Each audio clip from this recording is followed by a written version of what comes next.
राधे राधे मेरे प्यारे भाइयों बहनों माताओं व बंधुओं। आज पितृपक्ष के 7वें श्राद्ध के दिन मैं आपके लिए लाई हूँ 7वें श्राद्ध के दिन सुनी जाने वाली कथा। बंधुओं, इस कथा में बताया गया है कि 7वें श्राद्ध के दिन गीता के 7वें अध्याय को सुनने मात्र से पितरों की मुक्ति होती है। गीता के 7वें अध्याय को सुनने मात्र से मनुष्य सभी पातकों से मुक्त हो जाता है और मनुष्य को मोक्ष की प्राप्ति होती है। गीता के अमृतमय 7वें अध्याय को छोड़कर पितरों को मुक्त करने में तीर्थ, दान, तप, यज्ञ भी सर्वथा समर्थ नहीं है। केवल गीता का 7वां अध्याय ही मनुष्य के जरा, मृत्यु आदि दुख को दूर करने वाला है और गीता का 7वां अध्याय सुनकर कानों में अमृत राशि भर जाती है।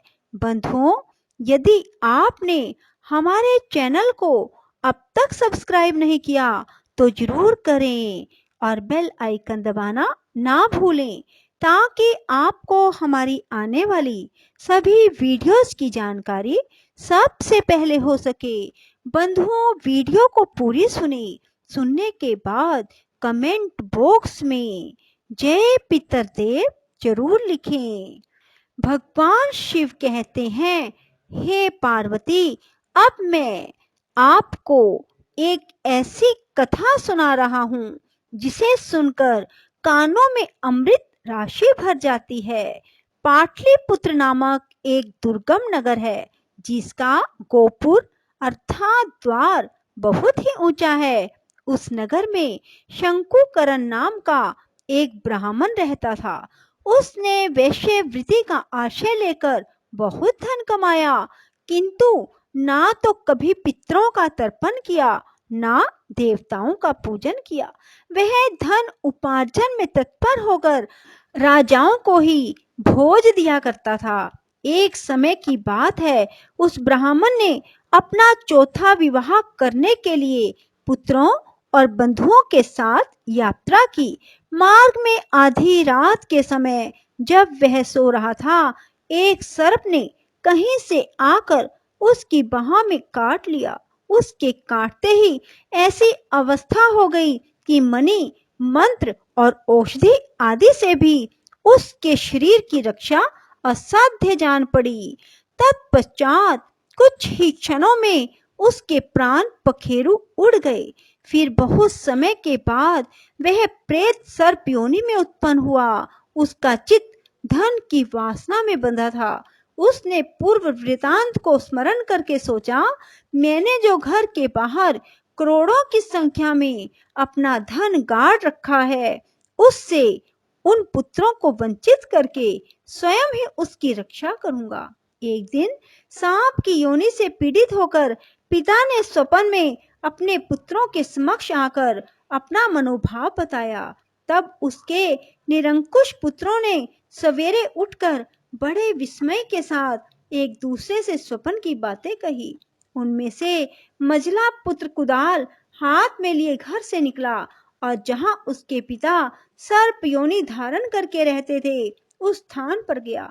यद्यपि उसे धन के स्थान का ठीक ठीक पता नहीं था, तो भी उसने चिन्हों से उसका ठीक निश्चय कर लिया और लोभ बुद्धि से वहां पहुंचकर बांबी को खोदना आरंभ किया। तब उस बांबी से बड़ा भयानक सांप प्रकट हुआ और बोला, ओ मूढ़, तू कौन है? किस लिए आया है? क्यों बिल खोद रहा है?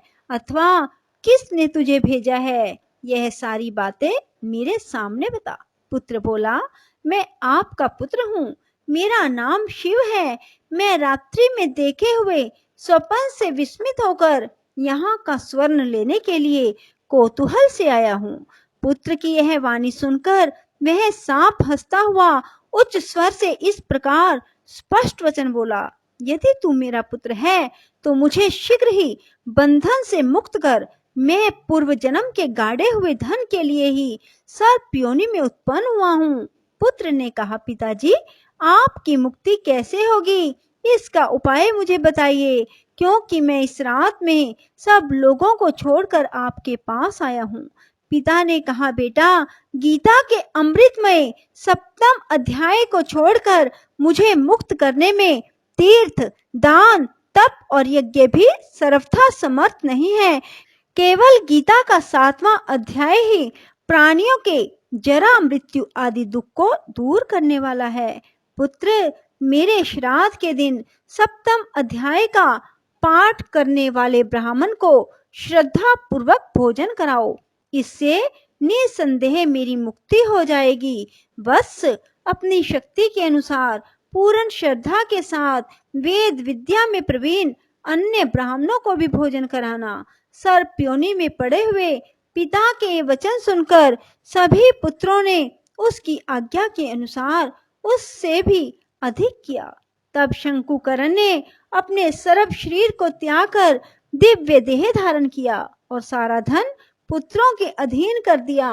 पिता ने करोड़ों की संख्या में जो धन बांट कर दिया था, उससे वे सदाचारी पुत्र बहुत प्रसन्न हुए।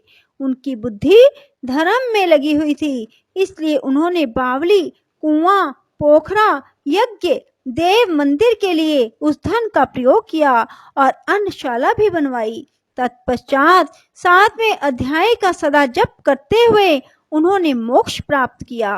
पार्वती, यह तुम्हें 7वें अध्याय का महात्म, पार्वती यह मैंने तुम्हें पितृपक्ष के 7वें दिन सुनी जाने वाली कथा सुनाई, जिसके श्रवण मात्र से मानव सब पातकों से मुक्त हो जाता है। बोलो श्री कृष्ण भगवान की जय, पितृदेव की जय। राधे राधे, जय श्री कृष्णा। बंधुओं, यदि आपको हमारी वीडियो पसंद आए तो इसे लाइक करें और शेयर भी जरूर करें। धन्यवाद।